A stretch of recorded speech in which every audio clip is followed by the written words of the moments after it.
Now we come to chapter 17, and we've now come to the chapter that in many ways, and a great many consider it one of the outstanding chapters of the Bible. Now, before we get into it, I'd like to just make, as it were, a recapitulation of what we've said along, that God tested Abraham. God appeared to him 7 times. And we've noted that there were certain failures in the life of Abraham. But also there were successes. And actually, there were 7 tests that God gave to Abraham. We saw, first of all, that God called him out of Ur of the Chaldees, his home. And Abram responded partially. His faith was weak and imperfect, but at least he moved out. And we find that Abram finally arrived safely in the land of Canaan, and God blessed him. Then the famine in the land of Canaan, that was the second. And Abram fled from the land of Canaan to Egypt, and he acquired riches and Hagar, that we've just been talking about.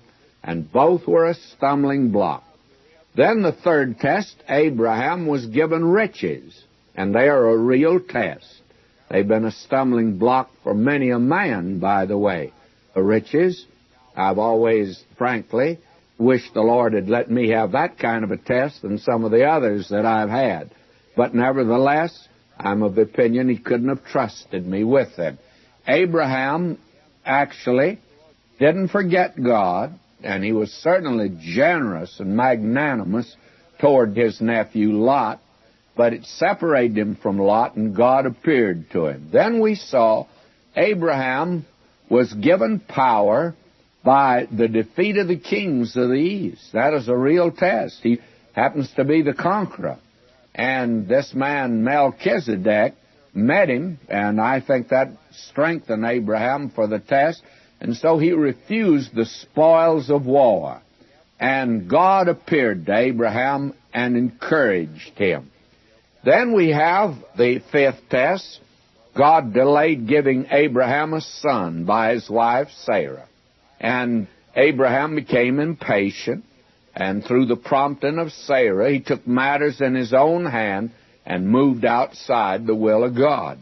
Then you have the birth of Ishmael, and the Arabs of the desert today will still plague the nation Israel, and they'll keep right on doing that, I think, until the millennium.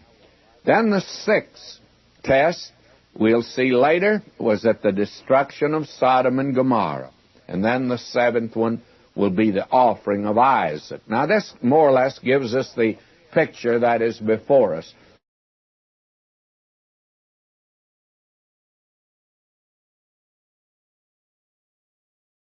Now let's come back here to this 17th chapter in view of the fact it's such a remarkable chapter, and as we've said, a great many actually feel that this is the outstanding chapter of the book of Genesis. Well, God here makes his covenant with Abraham and changes the name of Abram to Abraham. And God also confirms his promise to Abraham about a son. He lets him know that Ishmael is not the one that he had promised him. Now, in one sense, this chapter is the key to the book of Genesis. It actually may be a key to the entire Bible. God's covenant with Abraham concerns 2 important items here, a seed and a land. And God reveals himself to Abraham by a new name, El Shaddai, the Almighty God. And also he gives Abraham a new name. And I've been calling him first Abram and Abraham, but up to this point, actually, his name was Abram. Now it's changed to Abraham. Abram means high father, and Abraham means father of a multitude. Ishmael is not the son God promised Abraham. That is the thing this chapter makes very clear. Now let me come to chapter 17 and read in your hearing. And when Abram was 90 years old and 9, think of that. He was 86 years old when Ishmael was born. And it was not until about 13 years later, well, in fact, it was 14 years later, when Isaac was born. When Abram was 90 years old and 9, the Lord appeared to Abram and said unto him, I am El Shaddai. I am the Almighty God. New name. Walk before me and be thou perfect. This is the picture that's given to us. And I will make my covenant. And 13 times in this chapter we find the name covenant. And in 27 verses, for that to appear 13 times, obviously means God's talking about the covenant. That is very important. Listen to him now. And I will make my covenant between me and thee, and I will multiply thee exceedingly. Now this is God's fifth appearance to this man. Not only his fifth appearance to this man, but now he comes not only to make the covenant, but to reaffirm the promise that he has made, which absolutely, of course, rules out this boy Ishmael. And I'm not sure, but that's one of the very important reasons why it was like that. Now you find that Paul, writing in the 4th chapter of Romans, the 19th verse, he said this, and being not weak in faith, he considered not his own body now dead, when he was about 100 years old, neither yet the deadness of Sarah's womb. Now, Sarah's womb actually was a tomb. It was the place of death. And out of death came life. Isaac was born, and Paul concludes that 4th chapter by saying, he says he was delivered for our offenses, he was raised again for our justification. Life out of death. And that is the promise now God is making to this man. He is 99 years old, and that means that Sarah was 89 years old. When Isaac was born, Abraham was 100 years old, Sarah 90. Now God goes on to say, and Abram fell on his face, and God talked with him, saying, as for me, behold, my covenant is with thee, and thou shalt be a father of many nations. You'll be a father of many nations. Now, we have here the father of many nations. I suppose that it could be said that he's probably had more children than any other man that's ever lived on the earth as far as we know. Just think of it, for 4,000 years. 2 great lines, the line of Ishmael, line of Isaac. And there have been millions in each line. What a family. What a homecoming. And added to that, there's a spiritual seed. And we are called the children of God by faith in Christ. And Paul in Romans 4:16 says, speaking of Abraham, says, who is the father of us all. That is, of believers, and also of the nation Israel, and also of the Arabs, by the way. Just think of the millions of people. I tell you, this man here, God says, I'm going to make you a father of many nations. Now, God's made that good. This thing was said 4,000 years ago. And he goes on to say, neither shall thy name any more be called Abram, but thy name shall be Abraham, for a father of many nations have I made thee. Now, the word Abram means high father, a father of the height, exalted father. And Abraham means, as we're told here, father of a multitude. Now suppose in that day, and now I'm injecting a little story in here to illustrate this, to show you something of the faith of this man Abraham. Now suppose one morning that Abraham and Sarah got up, and they were working around the tent, and all of a sudden out at their little oasis, where they had a spring there at Hebron, and the well that he had there, why, there appear a group of traders. They've come down from the north, and they're on the way down to Egypt. And they want to know if they can water their camels. And Abraham goes out to meet them. There were a great deal of hospitable people in that day, by the way.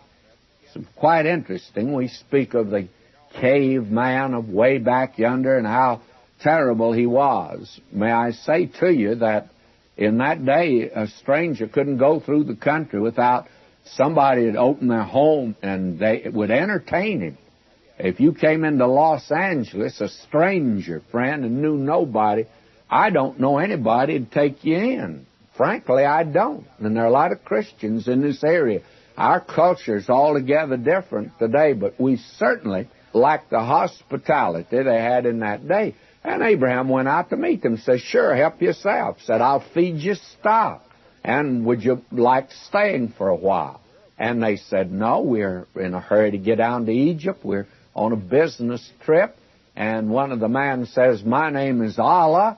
And the other one says, my name's Allah Baba. And they said, what's your name? He says, my name is High Father.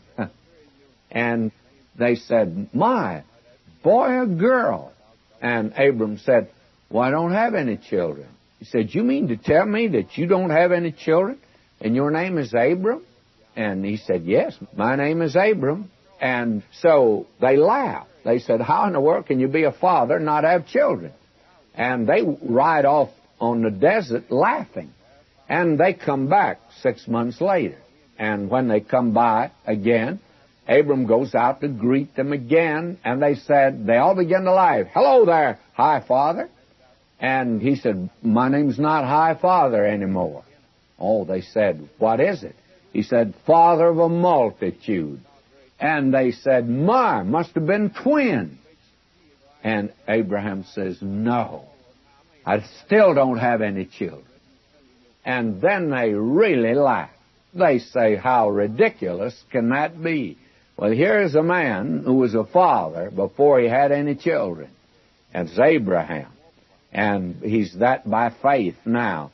But 4,000 years later, where I sit and where you are listening right now, we can say that God sure made this good. The name stuck, if you please. And he's still Abraham, the father of a multitude. Now God says in verse 6, and I'll make thee exceeding fruitful, and I will make nations of thee, and kings shall come out of thee.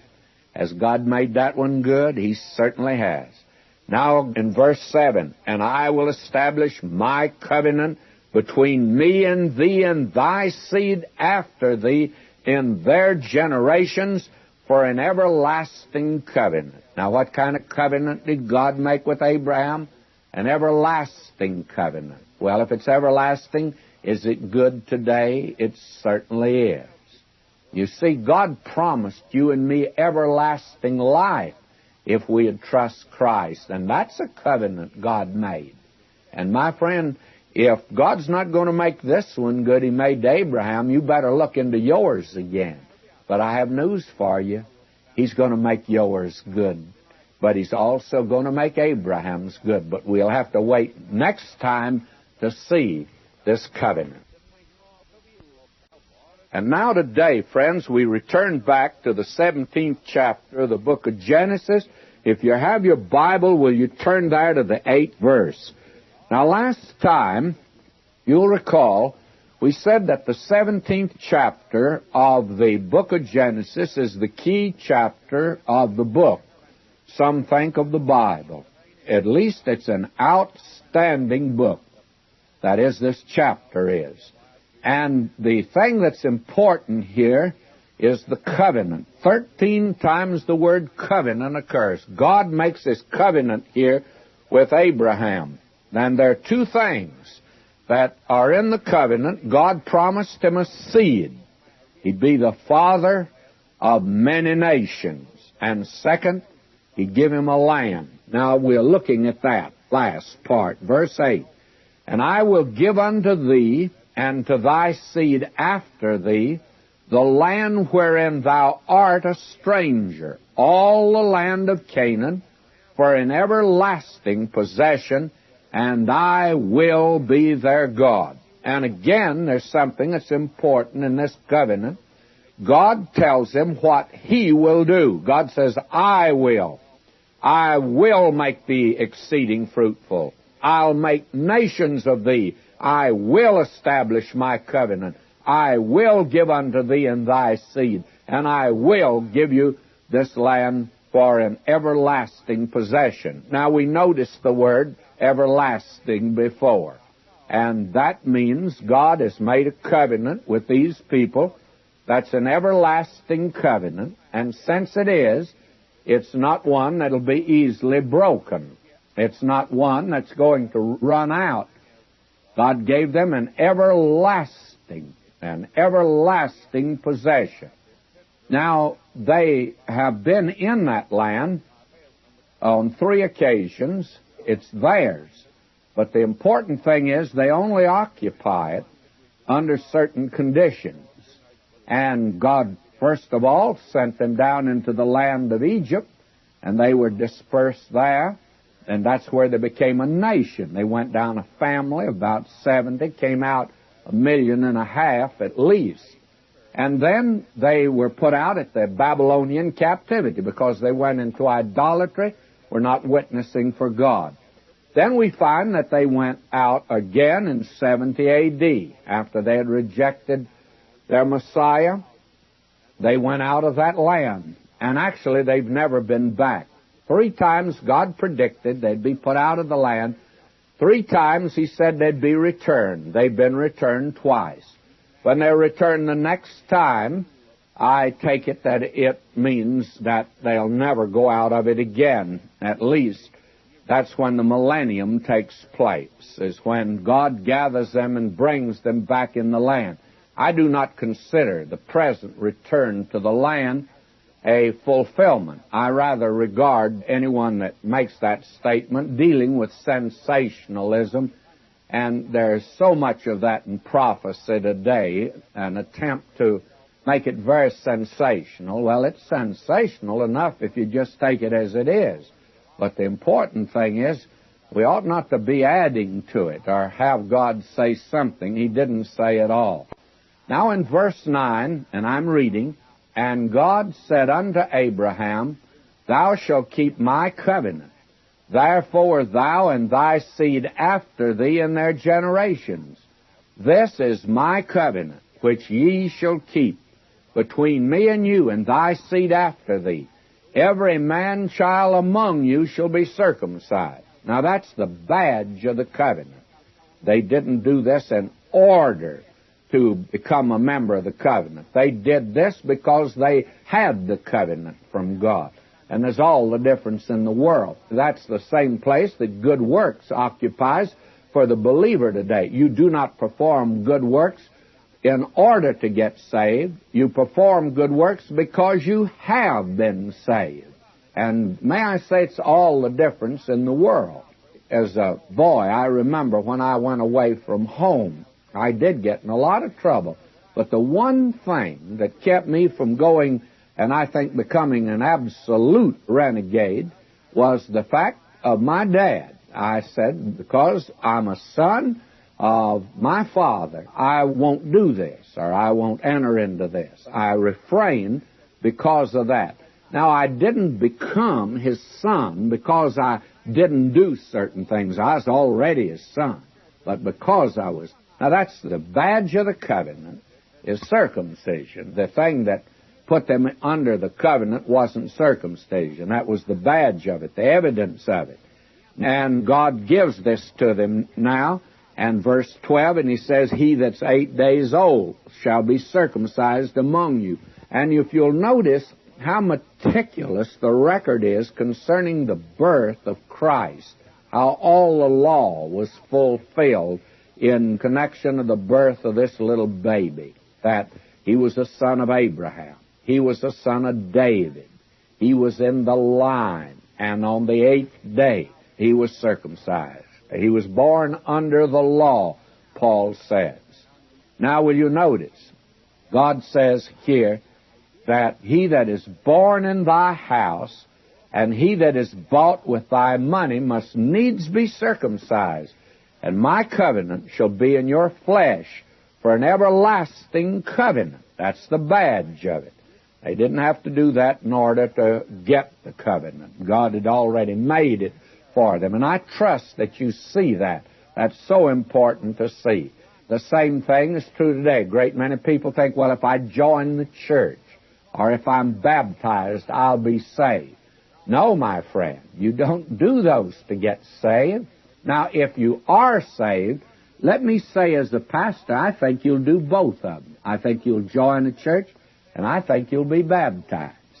But you don't do that to get saved. We need to keep the cart where it belongs, following the horse, and not get the cart before the horse. In fact, the horse is in the cart today for the thinking of many relative to salvation.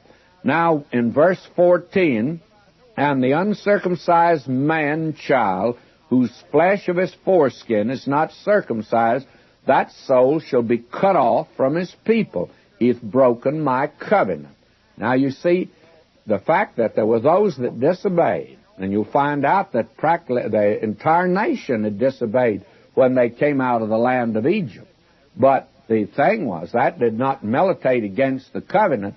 It just meant that individual would be put out. But as far as the nation is concerned, no individual or group could destroy this covenant God had made with Abraham and his seed after him. It's an everlasting covenant. That man has broken the covenant. He's put out, but the covenant stands. That's how marvelous it is. And God said to Abraham, as for Sarah thy wife, thou shalt not call her name Sarah. And I have actually been pronouncing it incorrectly all through here, and I'm not about to change it. It's Sarai would be the correct pronunciation before. Sarai. Well, if I'd started saying Sarai, somebody would have written to me and said, what's happened to you? You're speaking. You don't seem to be able to speak very clearly. Well, it was Sarai before. Now it's changed to Sarah. And I will bless her and give thee a son also of her. Yea, I will bless her, and she shall be a mother of nations. Well, if old Abraham's going to be a father of nations, then Sarah's going to be a mother of nations. Kings of people shall be of her. Then Abraham fell upon his face and laughed and said in his heart, shall a child be born unto him that's 100 years old? And shall Sarah, that's 90 years old, bear? Old Abraham, he just laughed. Now, it's not the laughter of unbelief. I think it's the laughter of just a sheer joy that this could happen. You know, every now and then in our lives, God does something for us that's just so wonderful. I'm sure you had that experience, that you just feel like laughing. You don't know anything else to do but just to laugh about it. Well, this man Abraham didn't dream this type of a thing could possibly happen. You put yourself back in his position and you will find out that this was just something unheard of. Now, it was the deadness of Sarah's womb, and he was dead. Have you ever noticed how Paul described that?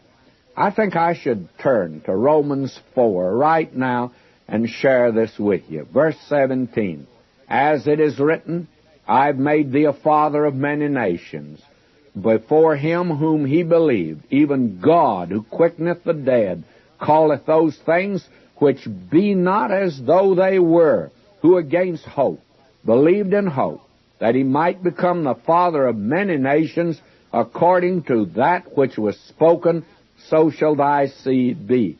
And being not weak in faith, he considered not his own body now dead, when he was about 100 years old, neither yet the deadness of Sarah's womb, he staggered not at the promise of God through unbelief, but was strong in faith, giving glory to God, and being fully persuaded that what he had promised he was able also to perform, and therefore it was imputed unto him for righteousness.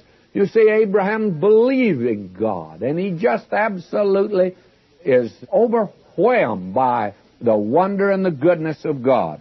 But then, all of a sudden, a thought comes to him, and it's like an arrow to his heart. You know what? He thinks of a little boy that's his by the name of Ishmael. Let me read verse 18 now of Genesis 17. And Abraham said unto God, Oh, that Ishmael might live before thee. Abraham is saying now, Oh Lord, this little fella that's been growing up in my home, he's attached to him. He was 14 years old when Abraham sent him out. And you'll find he sends him out a little later on. And the boy was 14 years old. And I don't think Abraham ever saw him again. Broke his heart to send this boy. After all, friends, I don't care what you might think of Ishmael. He was Abraham's son. And Abraham loved his son. And it is a heartbreak for him to have to give him up. I'm of the opinion that he thought many, many times, I made a great big mistake in taking Hagar.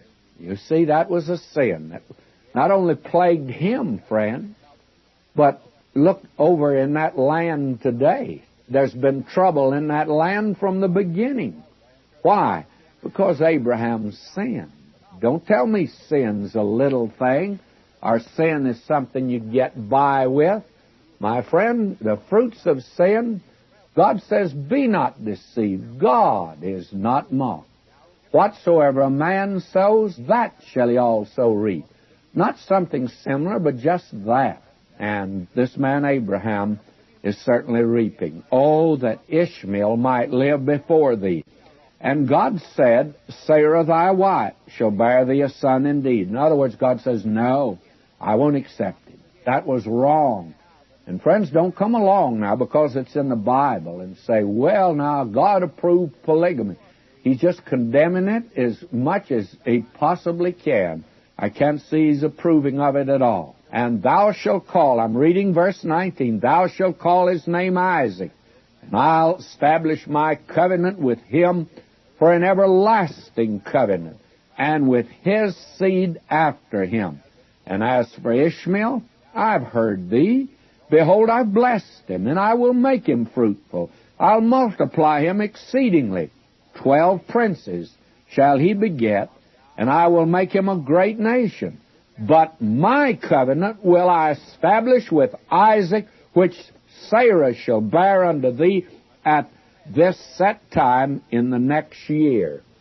In other words, God holds to the promise that he's made. God is not to be deterred or deferred from this at all. He's going to do the exact thing that he said he would do. And he speaks as if Isaac's already born and already in their midst. But he speaks of things that are not as if they are, and it's going to be the next year. Now we find verse 22, and he left off talking with him, and God went up from Abraham. In other words, Abraham, you just well keep quiet. No use any longer. God has already decided this. And friends, there are times and there are things that you and I just well not tell the Lord about in the way of petitioning him. There are certain things you don't need to ask the Lord. There are certain things that you don't need to keep after him. There are times when you've said enough and you don't need to say any more. I'm of the opinion that a great many folk just pester the Lord sometimes in a prayer, and they already have the answer, which, of course, is no. Now, God says to Abraham, let alone now. This is enough. You needn't mention this anymore.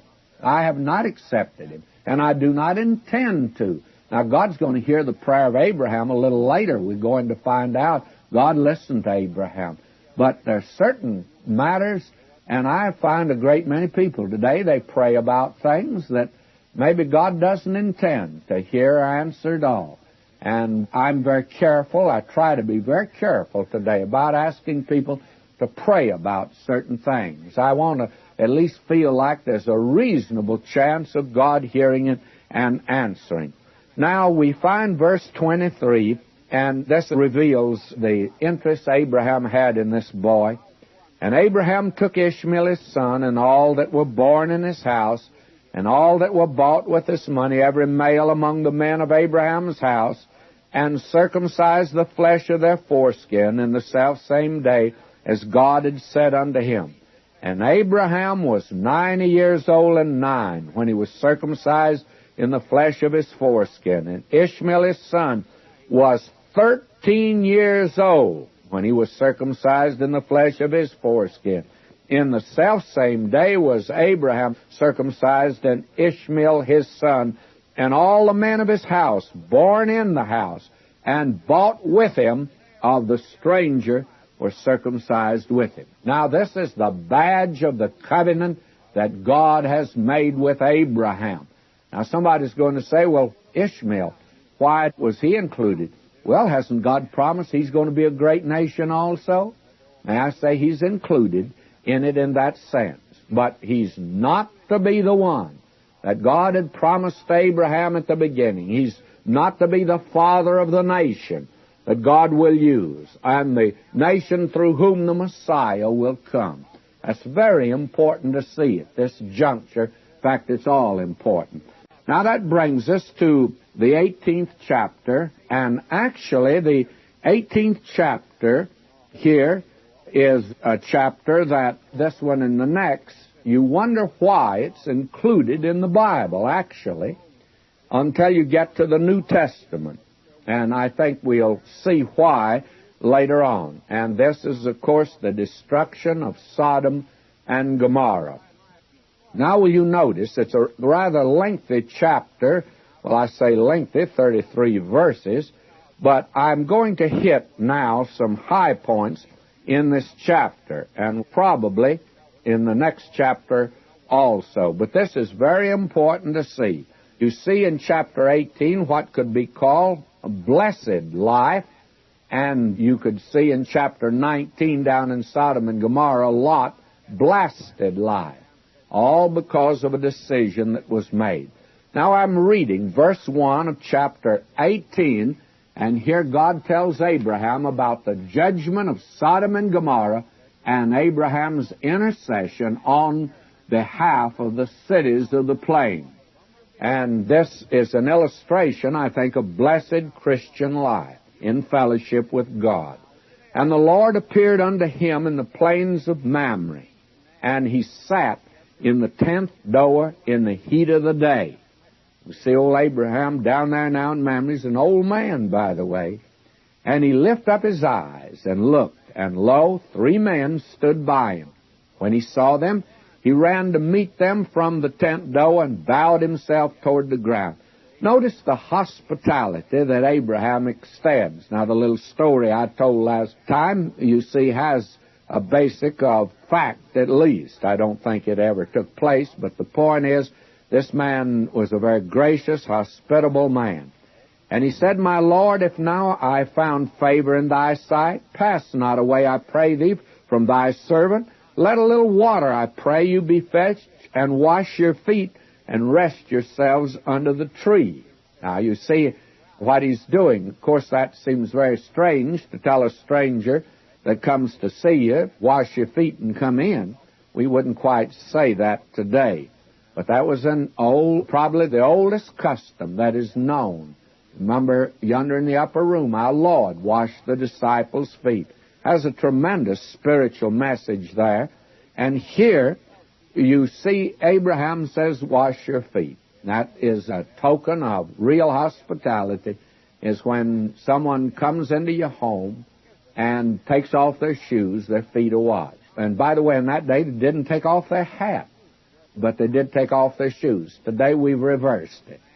You come in to visit somebody, leave your shoes on, and take off your hat. I'm not sure which is right, I like the idea of myself of taking off shoes. I like to go in summertime barefooted. I wish it were possible. When I'm out in the Hawaiian Islands, I put my shoes up and I wear these little thongs about and go barefooted as much as possible. I don't even put my shoes back on the whole time I'm there. I'd love to go barefoot. I think this was a great custom. It sure made you feel at home to take off your shoes and wash your feet and rest yourself under the tree. Abraham's really entertaining them royally. And he says, I'll fetch a morsel of bread and comfort ye your hearts. After that ye shall pass on, for therefore ye come to your servant. And they said, So do, as thou hast said. And Abraham hastened unto the tent unto Sarah, and said, Make ready quickly 3 measures of fine meal, knead it, and make cakes upon the hearth. And Abraham ran unto the herd, fetched a calf, tender and good, gave it unto a young man. He hasted to dress it. And he took butter and milk and the calf which he dressed, set it before them, and he stood by them under the tree, and they did eat. Isn't that a marvelous way of entertaining in such a royal way? But we'll have to leave off there, and we'll join Abraham's party next time. Now, if you have the notes and outlines that we send out, follow along with us. We're in the 18th chapter of the book of Genesis. And as we said last time, as we entered this chapter, it seems that chapter 18 and 19 are rather detached from the story of Abraham. You wonder why it's put in here. But it actually is very important in many ways, which we'll have to reserve for a later date to talk about. But we find in chapter 18, we're with Abraham, and we see here a picture of what a blessed Christian life could be. And then in chapter 19, you can see actually, when we go down to Sodom and join Lot down there, what a blasted Christian life is. And unfortunately, we have today both kinds among Christians. There are those today that have made really shipwreck of their lives. They have gotten entirely out of the will of God. And I wouldn't even suggest for a moment they've lost their salvation, but they sure lost everything else. And as Paul says, that they are saved so as by fire. Now, will you notice that we are with Abraham and he's entertaining guests. We left off last time with Abraham having prepared a sumptuous bounty. He took a little calf. A servant killed it and prepared it, and the chef cooked it up, and they had veal steaks, or veal roast, I imagine, and all the trimmings that went with it. They had, we are told here, butter and milk. My, it was a real feast. And these 3 guests, Abraham entertains. And then we find that these guests are royal guests. Later on, we'll find out in the New Testament that it's suggested to us that some have entertained angels unawares. That was Abraham. He didn't know who he was really entertaining. Now will you notice verse 9, And they said unto him, Where is Sarah thy wife? And he said, Behold, in the tent. It wasn't proper in that day, and as you know, even in the East today, for the wife to come out and be the one to entertain, especially when there were 3 male guests there. And now they ask about her. They make inquiry. And he said, I will certainly return unto thee according to the time of life, and lo, Sarah thy wife shall have a son. And Sarah heard it in the tent door which was behind him. Now, Sarah had her ear at the keyhole, I think, and she has been listening in. And they discover now, both Abraham and Sarah, that they are entertaining angels unaware. Now Abraham and Sarah were old, verse 11, and stricken in age, and it ceased to be with Sarah after the manner of women. Therefore Sarah laughed within herself, saying, After I am waxed old, shall I have pleasure, my Lord being old also? That is it possible that I'll have a son? And she laughs. Now, what kind of laughter is this? Well, I think this is the laughter that's just too good to be true. That's all. And again, may I remind you that I'm sure most of us have had experiences like that also. God has been so good to us, and on a certain occasion we just laughed, as Abraham did. And then something happened that is just too good to be true. Just too good to be true. And that was the way Sarah laughed. But it frightened her, because the Lord said unto Abraham, Wherefore did Sarah laugh, saying, Shall I of a surety bear a child which am old? Is anything too hard for the Lord? This is just something too good to be true. It just can't happen to me. Is anything too hard for the Lord? At the time appointed I'll return unto thee, according to the time of life, and Sarah shall have a son. Then Sarah denied, saying, I laugh not, for she was afraid. And he said, Nay, but thou didst laugh. She couldn't avoid the truth here, and she certainly is rather evasive. And now will you notice verse 16, And the man rose up from thence and looked toward Sodom, and Abraham went with them to bring them on the way. In other words, Abraham didn't have a front gate, so he walked out with them a little farther than the front gate to bid them goodbye. And as they walked out, where Abraham lived, you could look down at Sodom and Gomorrah. I know that when we were in that land, it was amazing to me on a clear day how far you could see. That is, you can see from Jerusalem to Bethlehem, and from the ruins of old Samaria, you can see to Jerusalem, and you can see the Mediterranean Sea, and you can see the Sea of Galilee, and you can see Mount Hermon most any place. It's tremendous. Now, the thing that is taking place here, Abraham walks out a ways with these guests, and they see Sodom and Gomorrah, great resorts of that day. And it must have been a very delightful place to be, a beautiful place. Now, will you notice? The Lord said, Shall I hide from Abraham that thing which I do? Now, up to this point, the Lord has not revealed to Abraham what he's going to do with Sodom and Gomorrah. He's going to destroy them. Shall he hide from Abraham that thing which I do? And will you notice the reason now God's not going to hide it from Abraham? Verse 18, Seeing that Abraham shall surely become a great and mighty nation, and all the nations of the earth shall be blessed in him. Now, Abraham's going to have a tremendous influence. He's going to influence multitudes of people, and succeeding generations will be influenced by him. And that's true right here today on this radio. We're talking about Abraham. He's influencing all of us, friends. We can't avoid it.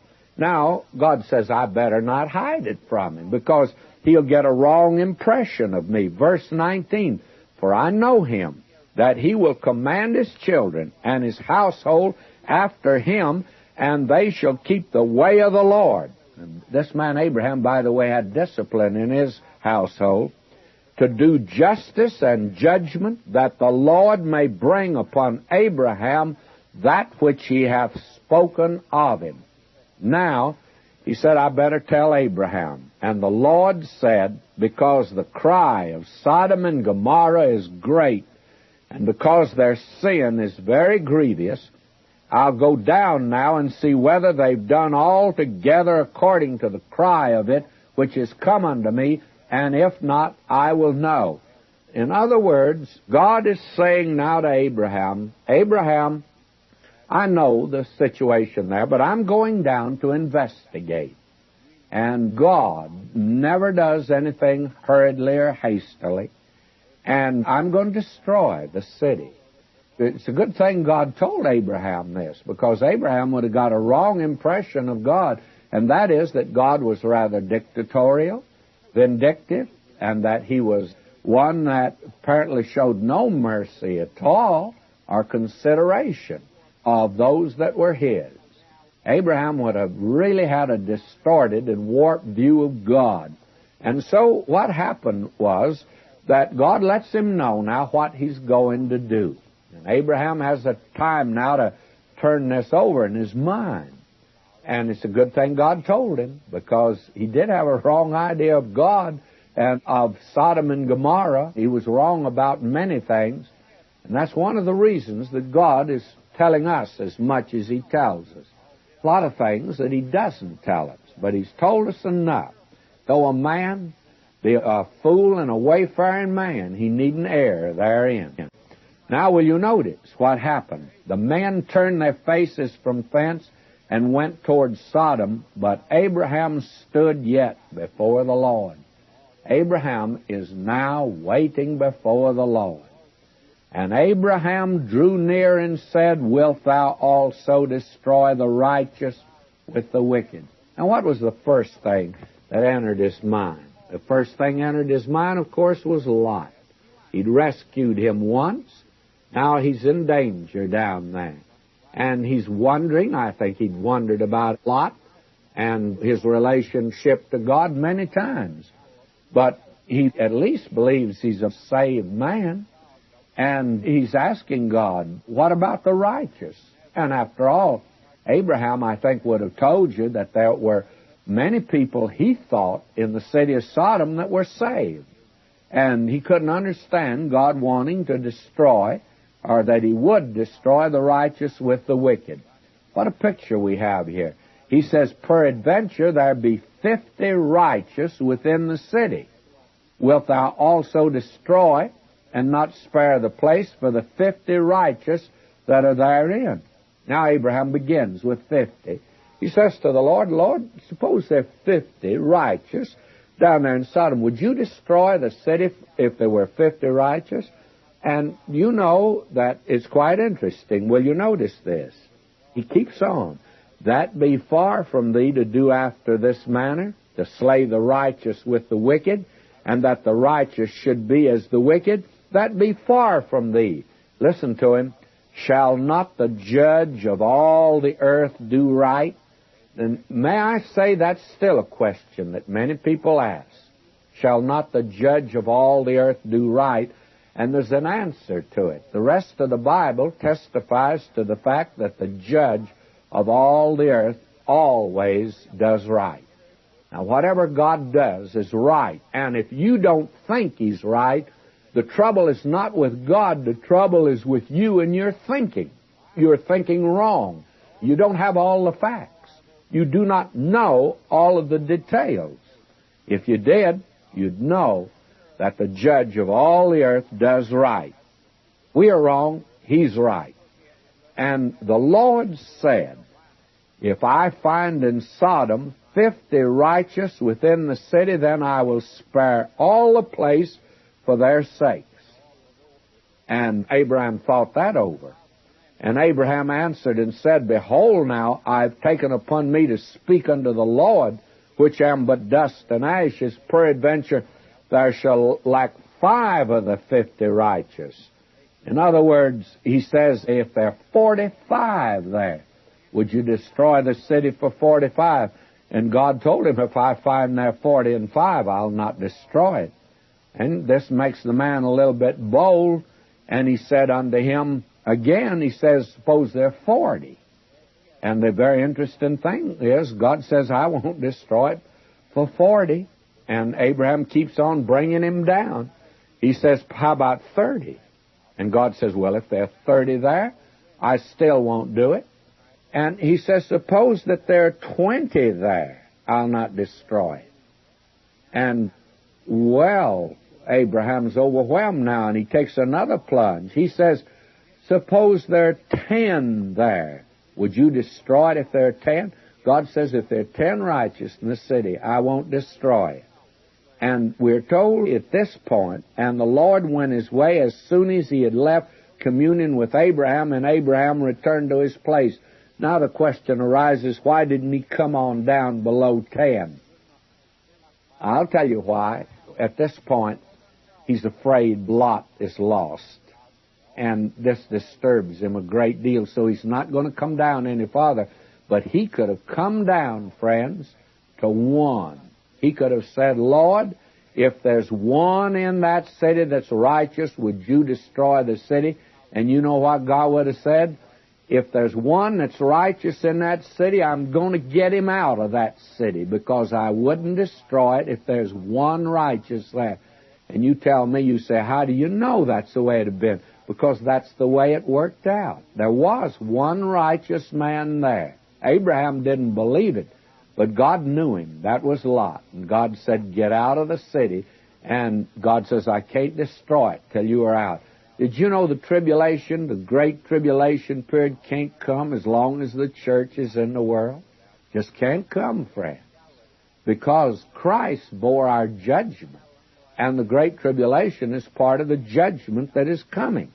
And that's the reason that the church can't go. This is a picture of it. This is a glorious picture, if you please. And believe me, as we're going to see, Sodom and Gomorrah are a picture of the world. And what a picture. And what a condition the world's in today, very much like Sodom and Gomorrah. And that does not mean, friends, the Lord's going to come tomorrow, because I don't know and no one else knows, but he could come tomorrow, and this certainly would be in keeping with the condition and the carrying out of the picture that is here. Now, that is blessed fellowship with God. It's a picture of blessed Christian fellowship here with God. Now the picture changes. We live up yonder at Hebron on the plains of Mamre where Abraham dwelt. And now we go down to the city of Sodom where Lot dwells. Turning now to chapter 19 here, and as I do, I'm reading verse 1. And there came two angels to Sodom at even, and Lot sat in the gate of Sodom, and Lot, seeing them, rose up to meet them, and he bowed himself with his face toward the ground. Now these two angels visit Lot in Sodom, and they announce judgment. They warn Lot to escape. And we find in this chapter, Lot leaves Sodom with his wife and two daughters. And then we have the destruction of Sodom and Gomorrah, and Lot's wife turns to a pillar of salt. And then we have Lot's awful sin. We'll hit high points here, but so far we are dealing with the verses as we go along, and we'll stay with that. Now you have that which is the blasted life. And don't forget it, this man Lot happens to be a righteous man. Hard to believe it. If I had only this record, I wouldn't believe it. But you see, Simon Peter, in his epistle, he talked about that righteous man vexed his righteous soul. Now, he lived in Sodom, but he never was happy down there. You see, Lot was a tragic day for him when he moved to Sodom. He lost his family. In fact, the matter is he lost all of them when you look at the total picture, and it's tragic. Many a man today may be a saved man, but by his life and where he goes, where he lives, he loses his family, loses his influence, and loses his testimony. Now, I know Christians like that. I've been a pastor, and I have, in course of time, talked to some of the children of some of the leaders of the churches I've served.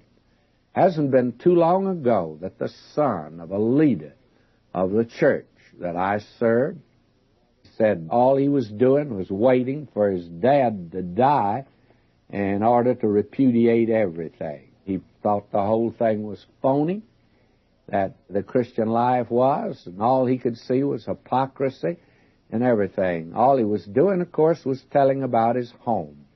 What a phony his dad must be. And he's lost his son. He's lost his influence, I can assure you, in other places. But I wouldn't question his salvation. I think the man trusts Christ. But by his life, it's rather a phony sort of a life. Poor Lot, how tragic this is. Now let's look at this. And this is a sordid chapter, We get two of them in the book of Genesis that are really sordid. This is one of them. Now I'll read on. Verse 2, and he said, Behold now, my lords, turn in, I pray you, into your servant's house, tarry all night and wash your feet. These men must have had dirty feet. And, of course, if you'd walk from the plains of Mamre down to Sodom with just nothing on but sandals, your feet would need washing also. But again, I call your attention to the custom of that day, which was practiced by those that extended hospitality to strangers. And he says to them, Ye shall rise up early and go on your ways. Now, Lot was sitting in the gate of Sodom, and I can't let that go by without calling attention to the fact that the ones who sat in the gate of a city were the judges. Now, this man Lot not only had moved to Sodom, but he got into politics down there, and here he is, a petty judge sitting in the gate. But he's a hospitable man. When these strangers came in, he invited them to his home, and they came in. And they, at first, though, were reluctant. They said, Nay, but we'll abide in the street all night. We'll just stay outside. We don't want to inconvenience you. And they did this for a purpose, of course.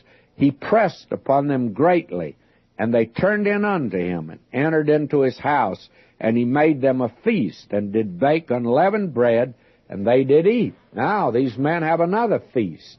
They had a feast with Abraham. They now have a feast with Lot. And they brought out something here. They said, we'll stay on the street, sleep in the park. And Lot says, don't do that in Sodom. It's dangerous. Your life wouldn't be worth anything if you did a thing like that. And friends, may I say that maybe Los Angeles ought to change its name to Sodom. It wouldn't be safe for you to sleep on the streets of Los Angeles. In fact, it's not safe to be on the streets of Los Angeles at night. There are many women who live alone. They won't come out to church at night or any program at night.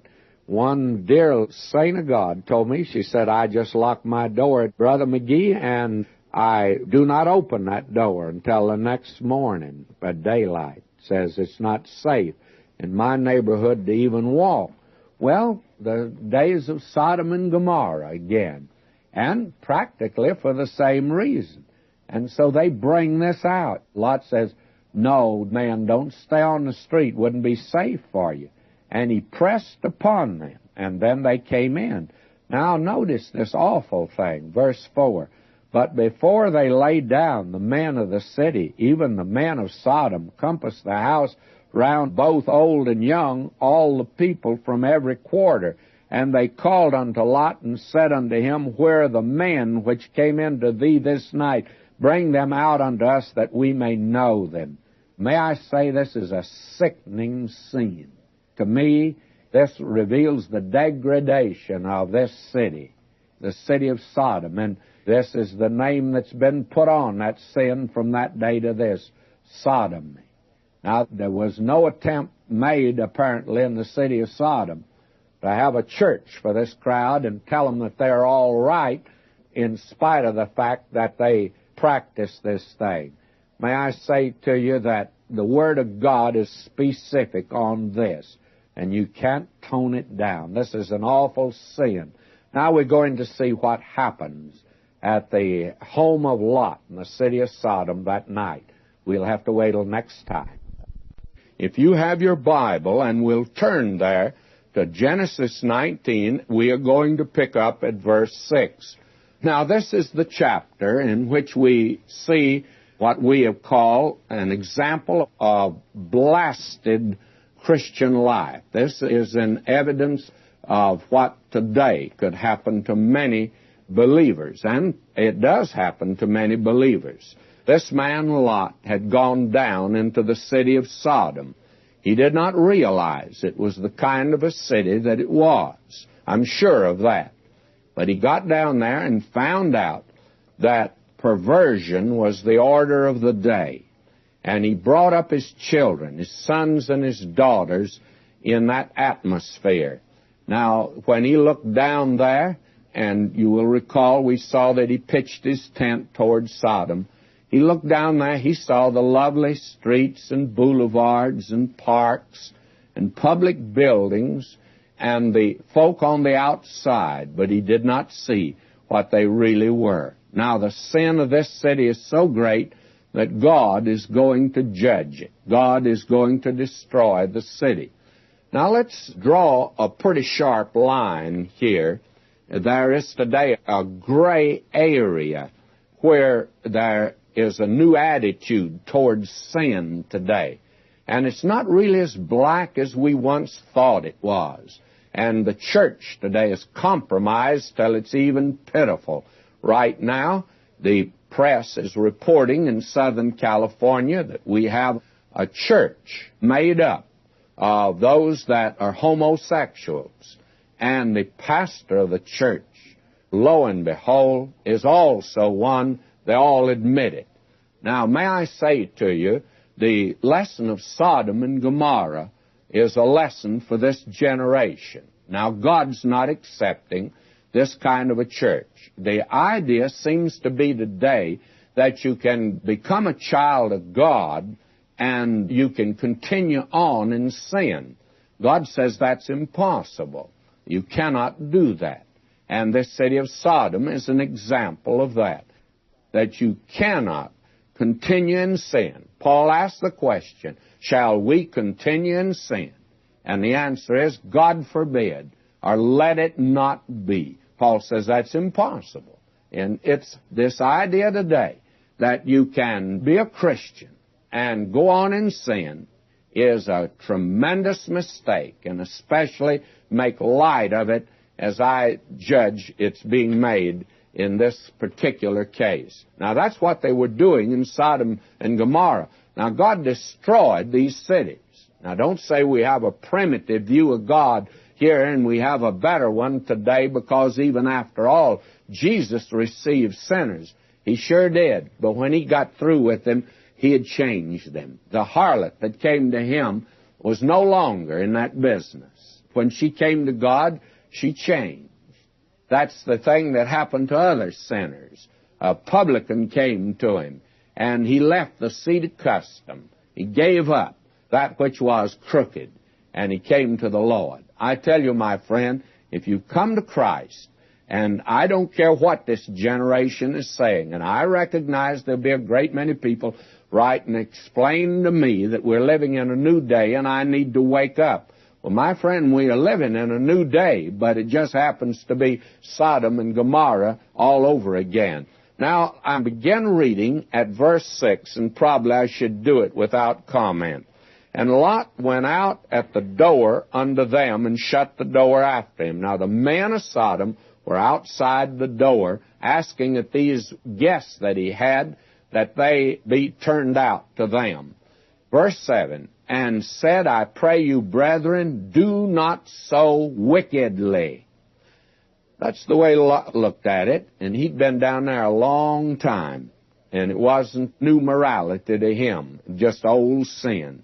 Verse 8, behold now, I have 2 daughters, which have not known man. Let me, I pray you, bring them out unto you, and do ye to them as good is in your eyes. Only unto these men do nothing, for therefore came they under the shadow of my roof. When a man entertained a guest, in that day he was responsible for it.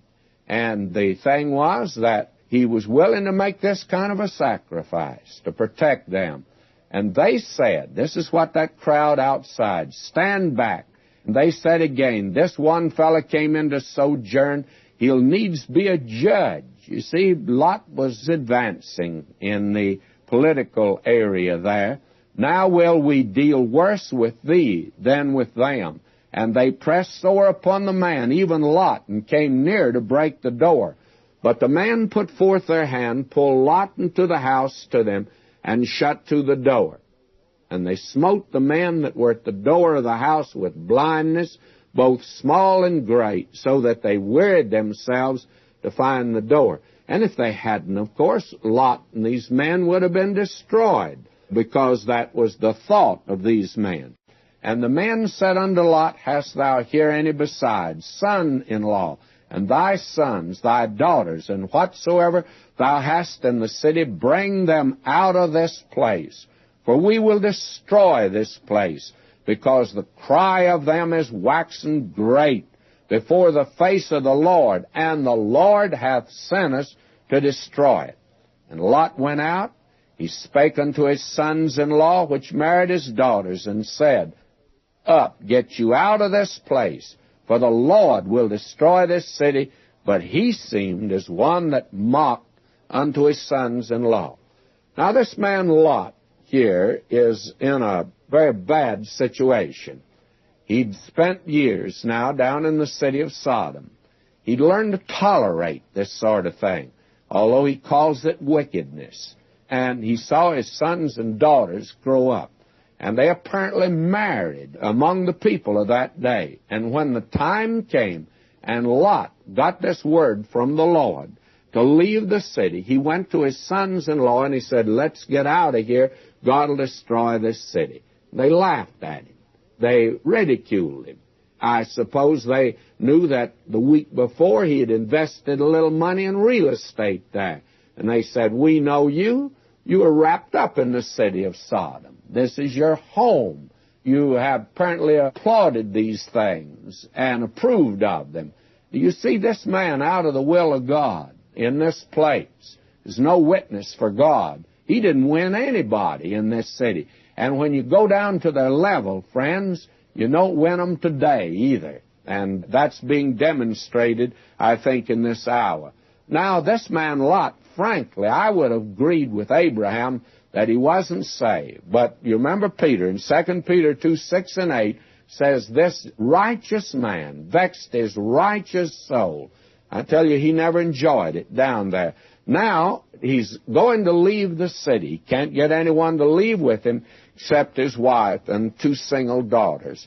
When the morning arose, then the angels hastened Lot, saying, Arise, take thy wife and thy 2 daughters, which are here, lest thou be consumed in the iniquity of the city. And while he lingered, the man laid hold upon his hand, from the hand of his wife, from the hand of his 2 daughters, the Lord being merciful unto him.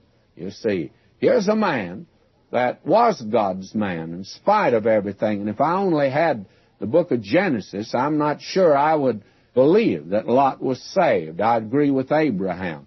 But since Peter calls him a righteous man, and this man had become that way because he had followed Abraham, he believed God, and he had offered the sacrifices. And the Lord being merciful unto him, God had extended mercy to him.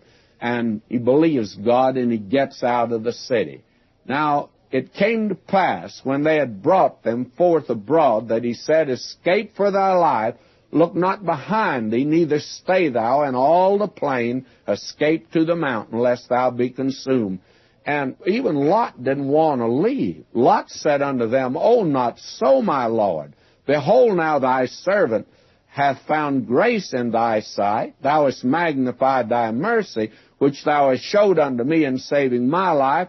And I cannot escape to the mountain, lest some evil take me and I die. He'd get out of the city, but he couldn't make it to the mountain. And now he says, Behold, now this city is near to flee unto, in a little place called Zoar. And that's where he went. You see, he came out of Sodom, but this man didn't come clean even out of that. And, of course, he got in a great deal of trouble at that particular time. Now, God destroyed the city of Sodom. And we're told 2 things here, one concerning his wife and the other concerning his daughters. The one concerning his wife is that he looked back from behind him, and she became a pillar of salt. Now, that, I think, has been greatly misunderstood. Why in the world did Ms. Lot turn and look back? Well, I think the reason is twofold. She turned and looked back, first of all, because she did not want to leave Sodom.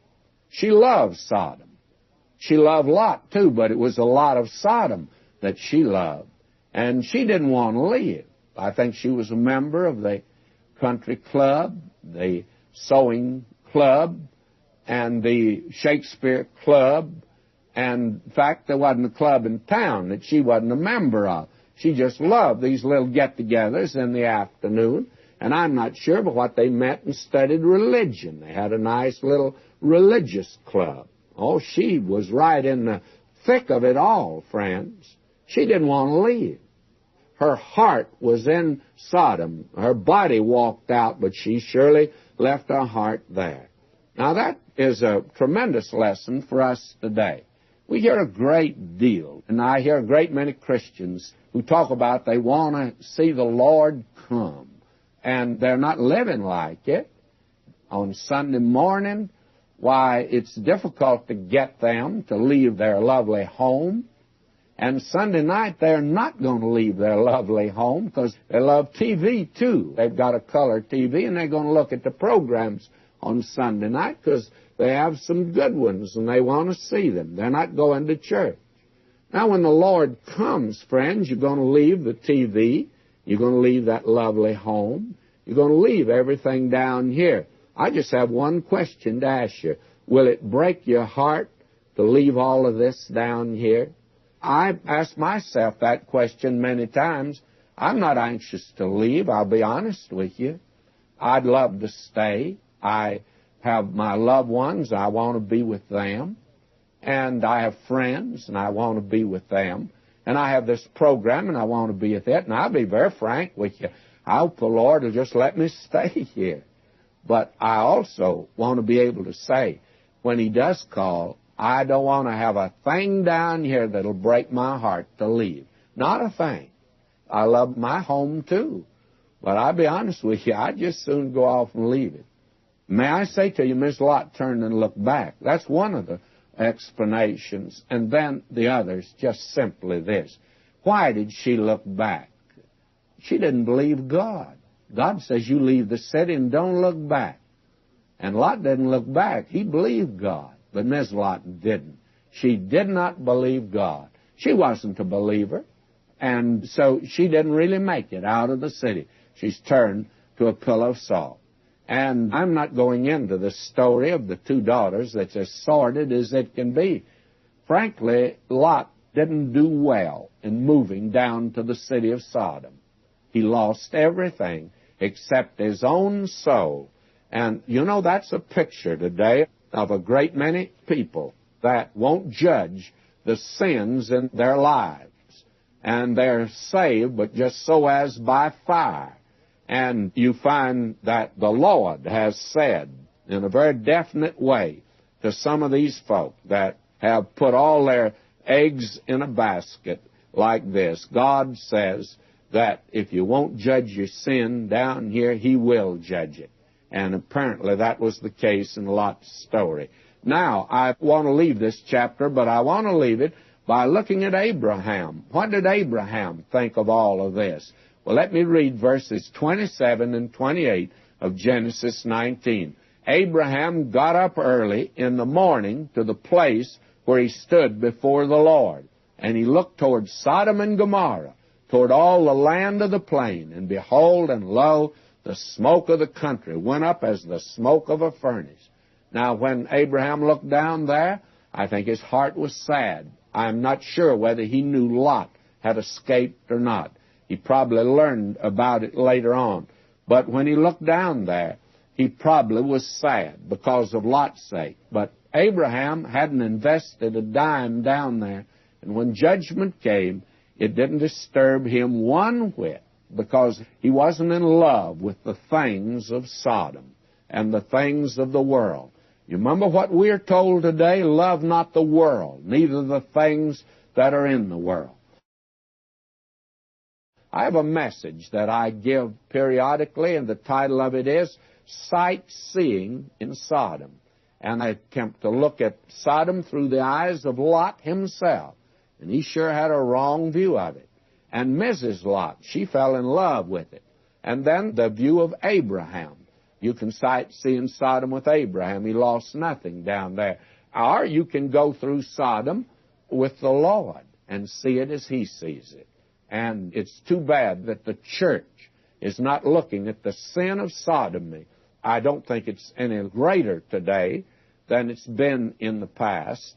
But there is today a tremendous percentage of our population that are homosexuals, engaged in perversion, and today we speak of it in a more candid manner than we ever did. In fact, what I'm saying right now, 10 years ago I might not have said on the radio. But this is something today that's right in our midst. Now, what's to be the attitude of the Christian toward it? Well, even Lot in his day, he said, you're doing wickedly. And God judged it. Isn't that enough for the child of God to know you can't compromise with this type of thing? This is a sin. And to indulge in it. And then to say, well, this is a sickness. The same thing said about the alcoholic. Sure, he's sick. Of course he's sick. But what made him take that first drink and continue to drink until he became sick? Sin did it, friends. Sin is the problem, and this is a sin. It's so labeled in the first chapter of Romans. God says he gave them up. So Genesis 19 is a pretty important chapter for this present generation that we are living in today, and we need to recognize that.